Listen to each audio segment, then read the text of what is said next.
नमस्कार, मैं गौतम गुलाल। आप देख रहे हैं रिपोर्टिंग टाइम्स न्यूज। आज हम जिस विषय पर चर्चा करने के लिए यहाँ पर आए हैं उसमें सबसे खास विषय है कि 69वीं बीपीएससी का जो प्रारंभिक परीक्षा होता है पीटी, उसका नोटिफिकेशन जारी हो गया है और 15 जुलाई से जो अभ्यर्थी हैं जो इस परीक्षा में भाग लेना चाहते हैं वो अपना आवेदन कर सकते हैं। इसी विषय पर चर्चा करने के लिए कि कैसे ये 69वीं जो इस बार आया है उसमें क्या क्या चेंजेज हैं और क्या बदलाव हुआ है, तो हम जानकारी के लिए हमारे साथ मौजूद हैं अमर्त्य कुमार आदर्श, जो 66वीं बीपीएससी के टॉप 10 में अपना स्थान बनाए थे। तो हम इनसे बात करेंगे कि जो बीपीएससी एग्ज़ाम के लिए जो तैयारी कर रहे हैं जो अभ्यर्थी हैं, तो वो क्या क्या कैसे तैयारी करें, क्या उनका प्लान होना चाहिए, कैसे वो करेंगे, हम इनसे जानने की कोशिश करेंगे। तो सबसे पहले आदर्श जी, आपको हमारे चैनल पे स्वागत है। थैंक यू आपका। और आप इस इंटरव्यू के लिए जो आए हैं।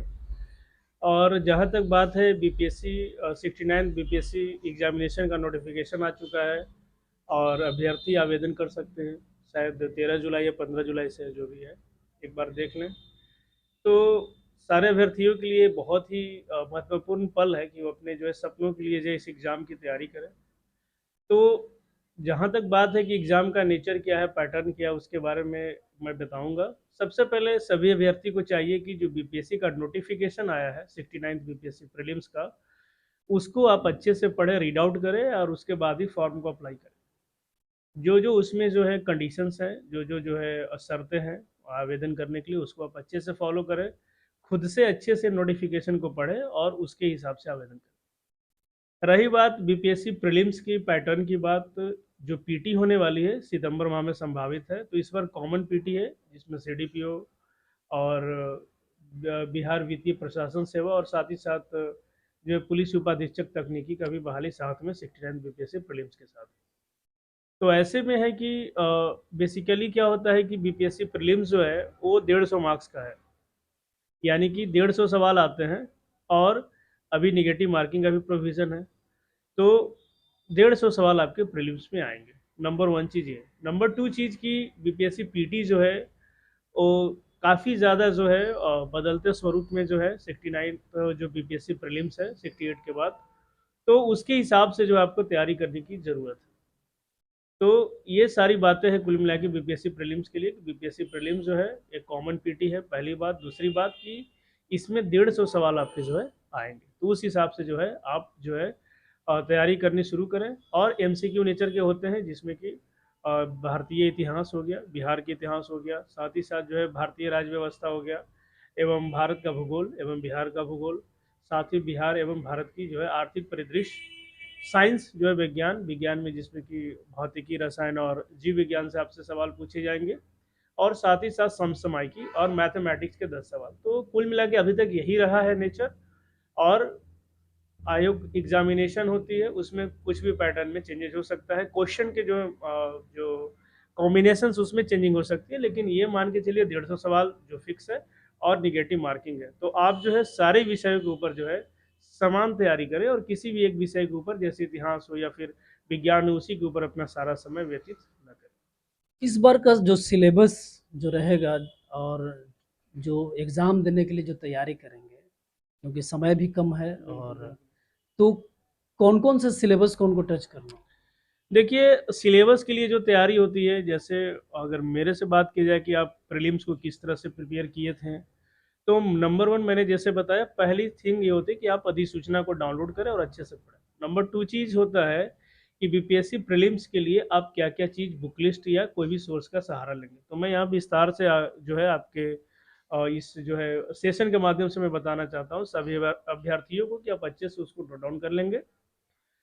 सबसे पहले जो है किसी भी एग्जामिनेशन को जानने का होता है कि प्रीवियस ईयर क्वेश्चन बैंक, यानी कि पूर्व वर्ष में क्या जो है आयोग ने जो है सवाल पूछे हैं। तो इसके लिए आप क्या कर सकते हैं कि बीपीएससी की कोई भी, जहाँ पे कि बीपीएससी के पूर्व ईयर के प्रश्न पत्र हैं, उसको आप अच्छे से जो है किसी भी एक पब्लिकेशन प्रकाशन का मार्केट में जाके देखें या ऑनलाइन आपको मिल जाए, उससे आप सबसे पहले जो है बीपीएससी के जो प्रीवियस ईयर क्वेश्चन बैंक है उनसे रूबरू हो। नंबर वन चीज़। नंबर टू चीज़ की तैयारी का दूसरा पीटी का आयाम है स्टैंडर्ड बुक्स। स्टैंडर्ड बुक्स में जहाँ तक मैंने रेफर किया था, स्टैंडर्ड बुक्स में मैंने जो है लूसेंट जीएस फॉलो किया था। वो भी आप लेटेस्ट एडिशन का पढ़ें, जो भी नवीनतम संस्करण आता है लूसेंट का उसको आप पढ़ें, लूसेंट जीएस। और मेरे अनुसार जो है 69 प्रीलिम्स के लिए आप सभी सेक्शनों पे अच्छे से काम करें। लाइक कि आप इतिहास भी पढ़े अच्छे से, भूगोल भी पढ़े, राज्य व्यवस्था भी पढ़े, साइंस भी पढ़े। ऐसा नहीं कि कोई भी पोर्शन आप छोड़े, बिकॉज एग्जाम बहुत डायनेमिक हो चुका है और सवाल कहीं से भी आपके सिलेबस के अनुसार पूछा जा सकता है।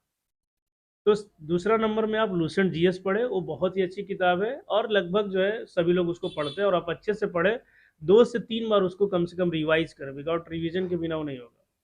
थर्ड चीज़ जो है बिहार के बारे में, तो मैंने बिहार लूसेंट से बिहार कवर किया था, और साथ ही बिहार का मैप एवं भारत का मैप हमने जो है राजनीतिक और जो है भौगोलिक मैप का जो है अध्ययन किया था। साथ ही साथ जो है इकोनॉमिक सर्वे और बजट बिहार सरकार का स्पेशली और भारत सरकार का जो है हमने अध्ययन किया था, जो उसके संक्षिप्त जो भी हाईलाइट्स होते हैं उसका। एवं ये दूसरी बात होगी स्टैंडर्ड बुक। पहली बात मैंने पीवाई की भी किया था, पूर्व ईयर प्रश्न पत्र। तीसरी जो बात है निकल के आती है वो होती है कि एनसीईआरटी का क्या क्या अध्ययन करें। तो एनसीईआरटी की जहाँ तक अध्ययन की बात है, तो आप एनसीईआरटी में कुछ मैं इंपॉर्टेंट्स बता रहा हूँ जो कि इस एग्जाम के लिए इंपॉर्टेंट है। एनसीईआरटी में अगर बात की जाए तो हिस्ट्री के लिए मैंने 6, 7, 8 का एनसीईआरटी न्यू वाली पढ़ी थी, और 12th की 1, 2, 3 जो आती है, थीम 1, थीम 2 और थीम 3, उसको मैंने पढ़ा था। दूसरी बात है भूगोल के लिए, भारत का भूगोल जो है 11th क्लास का मैंने भारत का भूगोल पढ़ा था। एवं जो है 12th क्लास में जो है जो ज्योग्राफी होती है उसमें 2 होती है, एक ह्यूमन ज्योग्राफी होती है, दूसरा इकोनॉमिक ज्योग्राफी होती है। उसका अध्ययन किया था और करना चाहिए सभी को एग्जाम परस्पेक्टिव से। थर्ड चीज़ होती है इकोनॉमिक में, तो इकोनॉमिक्स में मैंने जो है एनसीईआरटी 11th की बुक जो है उसको मैंने रेफर किया था, आप लोग भी कर सकते हैं। चौथी बात आती है पॉलिटी की, तो पॉलिटी को मैंने 11th का दोनों रेफर किया था, जिसमें एक पॉलिटिकल थ्योरी है, राजनीतिक सिद्धांत है, और दूसरा जो है इंडियन कॉन्स्टिट्यूशनल डेवलपमेंट यानी भारतीय संविधान का विकास, और 12th का एक है इंडिया सिंस इंडिपेंडेंस यानी भारत 1947 के बाद। तो ये 3 किताब जो एनसीईआरटी के लिए बहुत उपयोगी है बीपीएससी पॉइंट ऑफ व्यू से। इसके अलावा अगर वैल्यू एडिशन बुक की बात की जाए तो मैंने स्पेक्ट्रम पढ़ा था इसके लिए, बीपीएससी प्रीलिम्स के लिए। तो कुल मिला के अभी तक जो मैंने सोर्स बताया उसमें previous year question bank number 1, number 2 में लूसेंट जीएस जो बिहार, और लूसेंट जीएस एक नॉर्मल जो सभी सेक्शन कवर होता है, बिहार का इकोनॉमिक सर्वे बजट, और इंडिया का एनसीईआरटी का मैंने बता दिया, इतिहास का जो है 6, 7, 8 और 12th का 3 बुक, पॉलिटी में जो है 11th का 2 बुक और 12th का 1 book India since independence. Economics में जो है एक बुक होगी जिसमें कि जो 11th क्लास की इकोनॉमी वो होगी, और रही बात ज्योग्राफी का तो 11th का इंडियन ज्योग्राफी और 12th का 2 बुक होती है जिसमें कि इकोनॉमिक और ह्यूमन ज्योग्राफी। इसके बाद आता है करंट अफेयर्स आप कैसे कवर करें बिहार या फिर भारतीय जो अंतर्राष्ट्रीय परिदृश्य के लिए। इसके लिए आप एग्जाम के पूर्व जो है 15-20 दिन पूर्व किसी भी एक प्रकाशन का जो भी आपको अच्छा लगे मार्केट में अगर एक बार आप देख ले या ऑनलाइन देख ले, जिसमें कि साल भर की घटनाएं जो एक जगह कवर हो, क्योंकि उससे आपका समय बचेगा। एक ही जगह जो है आपको साल भर की घटनाएं का कोई भी आपको मैगजीन मिले जो कि विश्वसनीय हो आपके अनुसार, और उसको आप अच्छे से 2 से 3 बार पढ़ लें। मुझे लगता है कि इतना बहुत है। और रही बात मैथमेटिक्स की, तो मैथमेटिक्स के लिए जो है आप पीवाई केवी के सारे मैथ बना दीजिए जो भी कि पूर्व ईयर प्रश्न पत्र में पूछे गए हैं, उससे आपको लेंथ और आइडिया दोनों लग जाएगा। तो मेरे हिसाब से अगर इतनी सारी चीज़ों को आप 3 से 4 बार अगर आप अच्छे से कर पाते हैं तो ये काफ़ी जो है पर्याप्त है। टेस्ट सीरीज कोई भी करने की जरूरत नहीं है, पूर्व ईयर प्रश्न पत्र लगाएं, ज़्यादा आपको अगर लग रहा है कि मुझे लगाने की जरूरत है, क्योंकि पर्याप्त समय मिलेगा आपको एग्जाम में, ठीक है, 150 सवालों के लिए। और जब आप अच्छे से रिवाइज कर लेंगे, कम पढ़ेंगे, अच्छे से रिवाइज करेंगे, तो आप अच्छे से प्रोड्यूस कर पाएंगे। साथ ही साथ जो है मैं जो है निःशुल्क जो है कभी कभी समय मिलता है तो गाइड भी करता हूँ, जब भी मुझे कार्य अवधि के अलावा जब समय मिलता है, चाहे रविवार हो या फिर छुट्टी का वक्त हो या पर्सनल टाइम में कभी, तो कभी कभी जो है गाइड करता हूँ। उसमें बीपीएससी ड्रीमर्स नाम की जो है टेलीग्राम ग्रुप है, उसमें आप जो है ज्वाइन कर सकते हैं, बिल्कुल निःशुल्क है, गुणवत्तापूर्ण है, और आपको जो है टॉपर्स के माध्यम से आपको दिशा निर्देश भी मिलते रहते हैं, गाइडेंस भी मिलते रहते हैं। ये तो रही कि आपने बताया कि बुक लिस्ट कैसे करें, प्लान कैसे तैयार करें, तो इसमें रणनीति क्या होनी चाहिए, जो नए जो इसमें जो शामिल होंगे अभ्यर्थी उनके लिए क्या रणनीति होनी चाहिए कि अच्छे से क्वालिफाई करें? देखिए रणनीति का बहुत बड़ा योगदान है, क्योंकि सभी लोग सभी सालों भर पढ़ते हैं, लेकिन साल भर की तैयारी अलग होती है और जब एग्ज़ाम के पूर्व की तैयारी अलग होती है। मैं मानता हूँ कि नोटिफिकेशन के बाद एक अलग लेवल का जो है इंथुजियाज्म होता है सभी के अंदर, एक अलग लेवल का डेडिकेशन देखने को मिलता है। तो आप अगर 3 महीने जो है, अभी जो नोटिफाइड उसके हिसाब से सितंबर में जो एग्ज़ाम संभावित है, अगर आप 3 महीने अच्छे से रणनीति बनाते हैं तो आप एग्ज़ाम को क्लियर कर सकते हैं, बहुत आसानी से कर सकते हैं। अगर मैं इसकी रणनीति बनाने की बात करूँ तो कोई एक रणनीति परफेक्ट होती नहीं है, हर आदमी की, हर इंसान की, हर टॉपर्स की, हर एस्पिरेंट की एक अपनी अपनी रणनीति होती है। लेकिन फिर भी एक इंडिकेटिव रणनीति की बात कीजिए, अगर मैं इसको करना चाहूँ तो मैं ऐसे प्लान बनाता कि सबसे पहले मैं, अगर आज सपोज दैट ये जून मान लिया कि खत्म है, जुलाई से बात करें, जुलाई अगस्त सितंबर, तो जुलाई के फर्स्ट वीक में मैं क्या करता, पहले पीवाई के वी का अध्ययन करता। पीवाई के वी मतलब पूर्व ईयर प्रश्न पत्र। उससे क्या होता कि मैं सारे टॉपिक्स आइडेंटिफाई कर पाता कि किस सब्जेक्ट में कौन से सवाल पूछे जा रहे हैं और कहाँ से पूछे जा रहे हैं। सबसे पहले मैं ये करता। दूसरी बात कि उसके बाद मैं जो है स्टैंडर्ड बुक जो है लूसेंट को पढ़ता, जो कि लूसेंट जीएस है, इसको मैं अच्छे से पढ़ता, मान लीजिए कि 15 डेज का टाइम देते। फिर उसके बाद आपके 7 दिन बचते हैं फिर भी जुलाई में, तो जुलाई में मैं और क्या करता 7 दिन में कि लूसेंट बिहार पढ़ लेता। ठीक है, तो कुल मिला के इस महीने मेरा टारगेट यही रहता कि मैं पीवाई के भी पढ़ लूँ, लूसेंट जीएस पढ़ लूँ और बिहार लूसेंट पढ़ लूँ, इतना मैं इसको अच्छे से कर लूँ। फिर अगस्त में मैं क्या करता है, अगस्त के जो है 21 डेज के अंदर जो है, मान लीजिए कि पर वीक जो है, मान लीजिए कि 4 सब्जेक्ट है एनसीईआरटी के, हिस्ट्री में ज़्यादा टाइम है तो 1 वीक हिस्ट्री को दे दिया, ज्योग्राफी को 1 वीक दे दिया, पॉलिटी और इकोनॉमिक कम पढ़नी है, इकोनॉमी एक बुक है, तो मान लीजिए 21 डेज का टाइम देकर मैं एनसीईआरटी कवर कर लेता। तो कुल मिला के मैं 21 अगस्त तक, 21 अगस्त तक मैं पीवाई के भी कवर कर लूँगा, लूसेंट जीएस कर लूँगा, लूसेंट बिहार जीएस कर लूँगा। उसके बाद क्या कवर कर लूँगा मैं, साथ ही साथ जो है 21 डेज के अंदर एनसीईआरटी कवर कर लूँगा, जिसमें कि हिस्ट्री, इकोनॉमी, पॉलिटी और ज्योग्राफी हो गया। तो कुल मिला के मेरे इतने पोर्शन जो है कंप्लीट हो जाएंगे 21 अगस्त तक।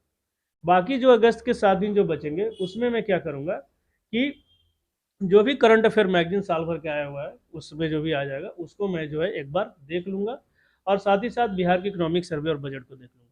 तो कुल मिला के मैं 2 महीने में पूरा सिलेबस जो है अच्छे से कवर कर जाऊँगा, और सितंबर महीने में मैं क्या करूँगा, इनको रिवीजन करूँगा और क्वेश्चन बैंक लगाऊंगा। तो ये मेरी मतलब कि मेरे हिसाब से एक ये रणनीति है। बाकी आपको जो सुविधा अनुसार अच्छी रणनीति लगे, जो आप प्लान बनाए उस पर अड़िग रहे। लेकिन अगर मेरे तरफ से अगर बात की जाए तो मैं इस तरह से इसको करता, 2 महीने में पूरे सिलेबस को खत्म करता, और थर्ड महीने जो तीसरे महीने है यानी 30 दिन, उसमें मैं कम से कम 2 से 3 बार सारी चीज़ों को रिवाइज करने की कोशिश करता। तो ये आदर्श जी बता रहे थे कि ये अगर तैयारी करते हैं तो ये कैसे रणनीति बनाते हैं। अब इसमें एक सवाल ये उत्पन्न होता है कि जब अभ्यर्थी तैयारी कर रहे हैं, समय कम है, तो उन्हें क्या करना चाहिए और क्या नहीं करना चाहिए? ये बहुत ही अच्छा सवाल है, और बेसिकली इस पर बात कम ही होती है। जब भी हम तैयारी की बात करते हैं तो हमारे दिमाग में ये होता है कि सारी चीज़ें पढ़ लेनी है, सारी चीज़ें पढ़ लेनी है और रिवाइज नहीं करनी, क्योंकि हमारा तैयारी का पूरा एजेंडा ये होता है कि हम मैक्सिमम चीज़ें पढ़ने की कोशिश करते हैं। और आप यकीन मानिए कि आप कितनी भी चीज़ें पढ़ लें, आप याद नहीं रख सकते जब तक उसको रिवाइज नहीं करें। तो अगर लिस्ट की बात की जाए कि क्या करना चाहिए, तो सबसे पहले मैं जो चीज़ें बताता जाऊँगा क्या करने वाली, उसकी निगेटिव जो नहीं करनी चाहिए। अगर करनी चाहिए, सबसे पहले ये बात है कि आप अपने आप पे ट्रस्ट करें, सबसे पहला ये होता है विनर एटीट्यूड में। और साथ ही साथ जो है आप जो है, अगर आप एस्पिरेंट हैं तो आपको हर हाल में मानना पड़ेगा कि आप इस एग्ज़ाम को क्लियर कर सकते हैं अगर आप 3 महीने अच्छे से तैयारी करें। Number 1 cheese, believe in yourself. Second thing, दूसरी बात ये होती है कि कभी भी विनर जो होता है या जो भी स्ट्रैटेजी बनाता है उसके पास प्लेथोरा बुक्स नहीं होनी चाहिए कि पूरा आपका अलमीरा या पूरा जो आपका स्टडी रूम बुक से भरा हो। मैंने जो बताया, आप कोई और भी बुक रेफर करें अलग बात है, लेकिन सीमित किताबों को ही रूम में रखें। बाकी किताबों को मैं सलाह दूंगा उसको आप ढक के उसको साइड कर देगा, रूम में टेबल पर उससे ज़्यादा बुक्स नहीं होनी चाहिए। मैं यही फॉलो करता था। मैं बाकी जो भी चीज़ें मेंस का, इंटरव्यू को, उसको भी साइड कर देता था, और प्रीलिम्स पे अगर बात की जाए तो अगर प्रीलिम्स है नज़दीक तो प्रीलिम्स की ही सारी चीज़ें पढ़ूंगा। थर्ड चीज़ ये करनी चाहिए, जो सबसे इम्पॉर्टेंट चीज़ है, कि जो मैंने बोला जो सभी लोग गलती करते हैं बार बार सुनने के बाद भी, पीवाई के भी नहीं पढ़ते हैं। पीवाई के भी पढ़िए, यकीन मानिए हिस्ट्री, साइंस और मैक्सिमम चीज़ों के मैथमेटिक्स के क्वेश्चन आपको वहीं से हो जाएंगे। उसको अच्छे से पढ़िए, सिर्फ क्वेश्चन आंसर नहीं पढ़ना, उसको इन डिटेल पढ़ना है। और डिटेल पढ़ के आपको टॉपिक्स आइडेंटिफाई करना कि कहाँ से सवाल बार बार आ रहे हैं। जैसे मैं एक एग्जाम्पल दूंगा कि जैसे मैं 56 दिया था, उसमें एक स्टेटमेंट आता था कि किसने क्या कहा। जैसे कि लूसेंट में एक जगह लिखी हुई है कांग्रेस के बारे में, जो है लॉर्ड डफरिन ने बोला, कर्जन ने बोला, तो वो स्टेटमेंट बार बार आई कि किन लोगों ने कांग्रेस के बारे में, भारतीय राष्ट्रीय कांग्रेस के बारे में उस समय के परिप्रेक्ष्य में क्या क्या स्टेटमेंट दिए थे। तो अगर एक साल लॉर्ड कर्जन के बारे में पूछा तो फिर अगले साल लॉर्ड डफरिन के बारे में पूछ लिया। तो इस तरह से जो है मतलब कि आपको आइडिया होगा कि एक एरिया से सवाल पूछे जा रहे हैं। तो और क्या करना चाहिए, करने की जरूरत है कि पीवाई के भी मस्ट है, सीमित बुक्स पढ़े, ठीक है, बार बार पढ़े, नए चीज़ों को बार बार पढ़ने की कोशिश नहीं करें कि हाँ जो भी मार्केट में आप उसको पढ़ने लगो, जो भी आपको कोई पीडीएफ में मिल जाए, टेलीग्राम मिल जाए, दोस्त भेज उसको आप पढ़ना शुरू कर दो। इन सब चीज़ों से बचे, आप अपने ऊपर भरोसा रखें, इन्हीं चीज़ों के माध्यम से निकलेगा। और मैं हमेशा ये मानता हूँ, करने की जरूरत है कि आप तैयारी जो है 30 से 40% ही होती है। जब आप कितनी भी बुक्स पढ़ लो, तैयारी 30 से 40% होती है। 40% क्या होता है, रिवीजन होता है रिजल्ट के लिए। अगर रिजल्ट 100% में आता है तो 40% आप पढ़ के अपनी चीज़ों को तैयार करते हैं। 40% हो गया रिवीजन और बार बार रिवीजन, और 20% होता है एग्जाम डे के परफॉर्मेंस, कि आप सवाल को कैसे पढ़ते हैं, ठीक है, आप सवालों के ऑप्शंस को कैसे पढ़ते हैं, आप कैसे गोला भरते हैं, और आप कितना कम पैनिक होते हैं एग्जाम में, बिकॉज एग्जाम में सरप्राइजिंग एलिमेंट आपको मिलेगा, एग्जाम दिन ब दिन टफ हो रहा है। पांचवी चीज़ की कम पढ़े लेकिन रेगुलर पढ़े। 3 महीने अगर आप 4 घंटे भी पढ़ते हैं तो डेली पढ़े, 2 घंटे ही पढ़ते हैं तो डेली पढ़े, टारगेट वाइज पढ़ने की कोशिश करें कि हाँ इस वीक में, मैंने जैसे आपको बताया कि मैं पढ़ता तो मैं ये बोलता कि एक वीक में मैं पीवाई के भी खत्म करूंगा। तो इसमें टाइमिंग का कोई मतलब नहीं, आप जितना मैक्सिमम टाइम मिले आप पढ़ सकते हैं।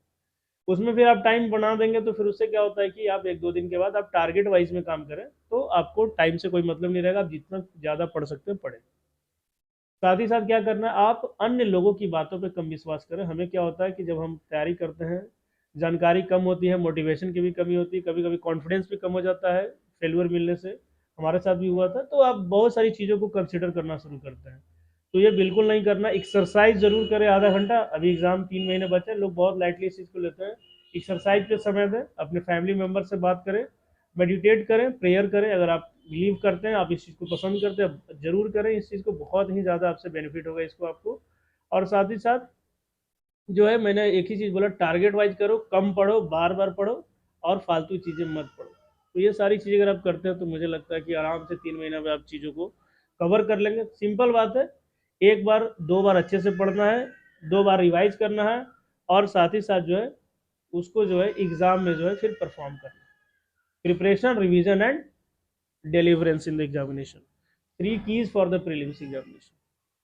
ये तो बातें हुई कि कैसे तैयारी करनी चाहिए, क्या बुक लिस्ट होना चाहिए, क्या प्लान होना चाहिए, रणनीति कैसे बनाएं, क्या करें क्या ना करें।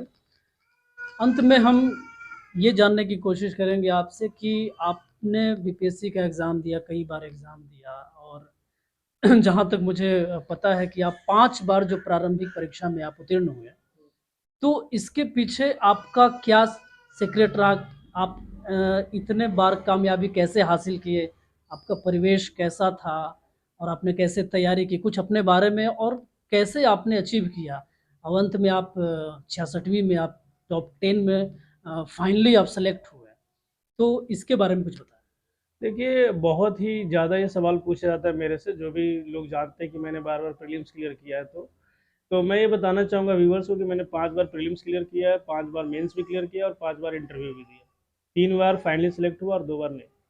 तो बात ऐसी है कि अगर आप समराइज वे में जानना चाहते हैं कि सीक्रेट क्या है, तो सबसे पहले क्या है कि ये ईश्वरीय इच्छा होती है। सभी लोग जानते हैं कि आप एक मेहनत करते हैं, और अंत में जो है, या शुरुआत से ही जो है, हम सब जो है ईश्वर जो है, ईश्वर की कृपा ही होती है।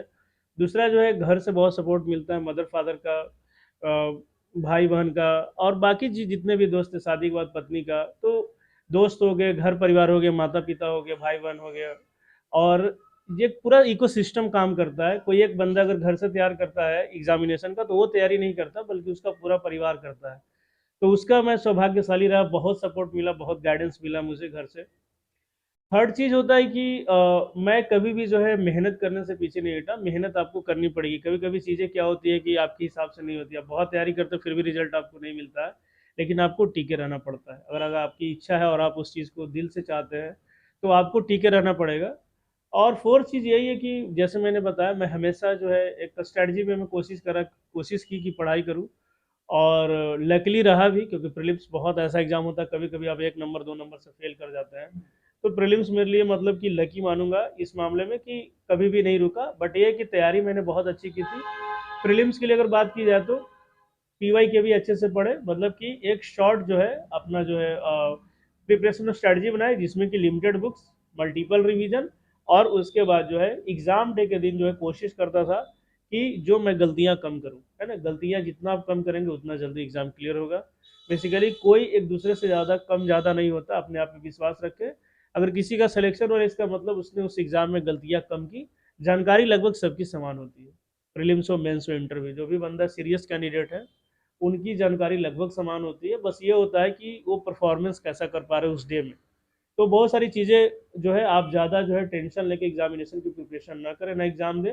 एग्ज़ाम एक प्रोसेस है और ये चलता ही रहेगा और आपको जो है इसके साथ ही चलना है, ठीक है। कभी भी जो है ज़्यादा जो है ओवर कॉन्फिडेंट नहीं होना है, ना कभी ज़्यादा जो है टेंशन में होना है।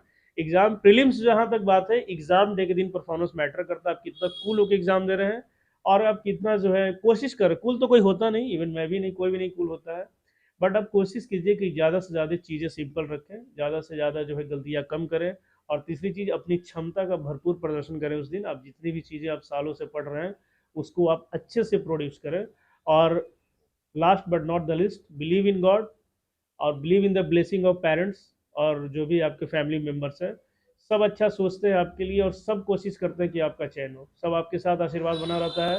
तो आप मेहनत करते रहें, उनको याद रखें और चीज़ें आसान होती चली जाएंगी। तो आपने आज हमारे चैनल के माध्यम से हमारे चैनल पे अमर्त्य कुमार आदर्श जो 66वीं बीपीएससी का जो फाइनल था उसमें ये टॉप 10 में रहे और इन्होंने बताया कि कैसे तैयारी करनी चाहिए। और ये जो है आपको टेलीग्राम पर बीपीएससी ड्रीमर के नाम से एक ग्रुप भी चलाते हैं जिसमें निशुल्क जुड़ करके जो भी हेल्प की ज़रूरत पड़े, जो सवाल आप इनसे पूछ सकते हैं, उनसे जुड़ सकते हैं, तो ये अपना चलाते हैं। तो बहुत बढ़िया रहा आपने जिस तरीके से बताया। हम उम्मीद करते हैं कि अभ्यर्थी जो है अपनी तैयारी करें और उनको शुभकामनाएं। थैंक यू, धन्यवाद। और सब जो है मिल के सफलता हासिल करें। तो मेरी यही कामना है कि आप सभी लोग जो है अच्छे से पढ़ाई करें। Believe in God, believe in you. आप हमेशा ईश्वर में विश्वास रखें और खुद पर रखें। मैं हमेशा मानता हूँ कि ज़िंदगी आसान होती चली जाएगी। तो आज के लिए बस इतना ही। और अगर अभी तक आपने हमारे चैनल को सब्सक्राइब नहीं किया तो हमारे चैनल को सब्सक्राइब कर दें, फेसबुक पेज को फॉलो करें, हमारी इस वीडियो को ज़्यादा से ज़्यादा शेयर करें कि लोग ज़्यादा से ज़्यादा समझ सकें। तो आज के लिए बस इतना ही। धन्यवाद, फिर मिलेंगे।